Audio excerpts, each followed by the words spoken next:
हमारा टॉपिक चल रहा है राष्ट्रीय राज्यों का उदय, जिसके अंतर्गत हमने इंग्लैंड, फ्रांस, रूस में राष्ट्रीय राज्यों के उदय को लेकर डिस्कस किया था।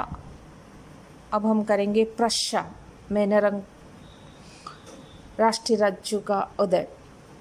प्रशा में निरंकुश राजतंत्र का विकास यूरोपीय इतिहास की एक अद्भुत घटना है, क्योंकि 13वीं सदी के अंत तक के इस राज्य का सही अर्थों में कोई महत्व ही नहीं था।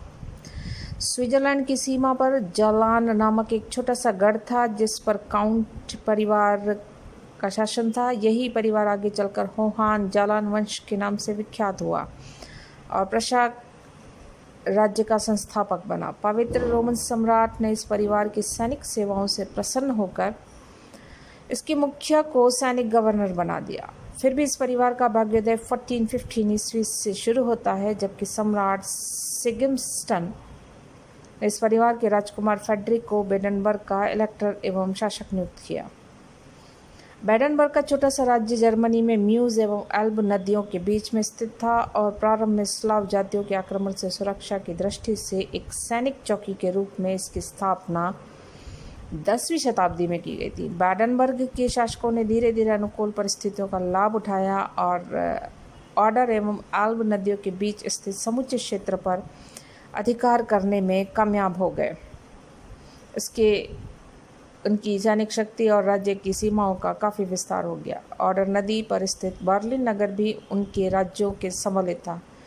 16वीं सदी में जब जर्मनी में लूथरवाद का प्रसार हुआ तो होहान जालान वंश ने भी लूथरवाद को स्वीकार कर लिया। कैथोलिक चर्च की धन संपत्ति तथा भूमि को हड़प कर वह काफ़ी समृद्ध बन गया और अब बेडनबर्ग की गणना उत्तरी जर्मनी के प्रमुख प्रोटेस्टेंट राज्यों में की जाने लगी। धर्म के नाम पर जर्मनी में जो 30 वर्षीय युद्ध लड़ा गया, उसमें बेडनबर्ग राज्य को भारी क्षति उठानी पड़ी, परंतु युद्ध समाप्ति के बाद संपन्न वेस्टफैलिया की संधि 24 अक्टूबर 1648 उसके लिए लाभदायी सिद्ध हुई। इस संधि के परिणाम स्वरूप बेडनबर्ग के होहान जालान राजवंश पर पवित्र रोमन सम्राट का नियंत्रण नाम मात्र को रह गया और उसे हेल्वर्टस्टैड, मिडान व मैग्डेबर्ग के समृद्ध बिशप क्षेत्र तथा पोमेरानिया का पूर्वी अधांश प्राप्त हुआ। इससे इसकी प्रादेशिक सीमा और जनसंख्या में काफ़ी वृद्धि हो गई, परंतु अब भी पूर्वी प्रशा और बेडनबर्ग के मध्य का पश्चिमी प्रशा उसके अधिकार में नहीं आ पाया था। बेडनबर्ग के उदय में उनके नागरिकों की जगह उसके शासकों की महत्वपूर्ण भूमिका अदा रही थी। सर्वप्रथम फेडरिक विलियम 1640-88, जिसे महान इलेक्टर भी कहा जाता है, ने सीमा विस्तार, सैनिकीकरण, केंद्रीकरण तथा वित्तीय सुधारों के द्वारा बेडनबर्ग को एक शक्तिशाली निरंकुश राज्य में परिवर्तित कर दिया। उसने स्थानीय प्रशासन चलाने के लिए सरकारी कर्मचारी नियुक्त किए। प्रांतीय प्रशासन में जनप्रतिनिधियों की संस्था यानी कि एस्टेट को धीरे धीरे समाप्त कर दिया। आर्थिक सुधारों के अंतर्गत उसने बंजर भूमि पर खेती करने के लिए किसानों को अनेक सुविधाएं प्रदान की। उसने सरकारी नियंत्रणों में कुछ कारखाने भी स्थापित किए। यूरोप के अन्य भागों से कुशल कारीगरों एवं व्यापारियों को अपने राज्य में लाकर बसाया, जिससे कि औद्योगिक एवं व्यापार वाणिज्य का विकास हो सके। उसने धार्मिक सहिष्णुता की नीति को अपनाकर राज्य में शांति एवं व्यवस्था की स्थापना की। निरंकुश राजतंत्र को सुदृढ़ बनाने के लिए उसने अपनी सैनिक शक्ति को सबल बनाने की तरफ विशेष ध्यान दिया। उसकी सेना में 30,000 सुशिक्षित सैनिक थे। विदेश नीति के क्षेत्र में फेडरिक अवसरवादी था। 1655 ईस्वी में जब स्वीडन और पोलैंड के मध्य युद्ध शुरू हुआ तो फेडरिक ने कभी एक पक्ष तो कभी दूसरा पक्ष का साथ दिया। 1656 ईस्वी में उसने स्वीडन का साथ देकर पोलैंड को परास्त किया, परंतु अगले ही वर्ष उसने स्वीडन का साथ छोड़कर पोलैंड के साथ संधि कर ली और युद्ध समाप्ति के बाद स्वीडन और पोलैंड दोनों ने पूर्वी प्रशा व बेडनबर्ग के अधिकार को मान्यता प्रदान कर दी।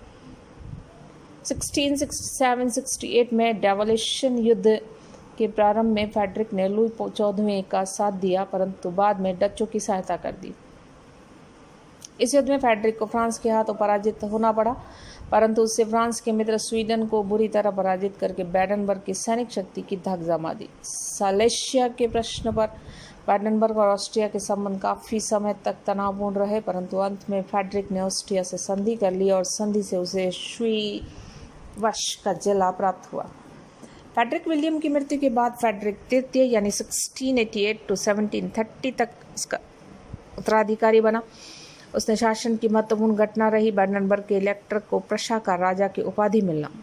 स्पेनिश उत्तराधिकार के युद्ध में पवित्र रोमन सम्राट लियोपोल्ड ने फ्रेडरिक तृतीय को प्रशा का राजा स्वीकार कर लिया। अब वह फ्रेडरिक प्रथम की उपाधि के साथ प्रशा का राजा कहलाया और ब्रांडेनबर्ग का राज्य भी अब प्रशा का राज्य कहा जाने लगा।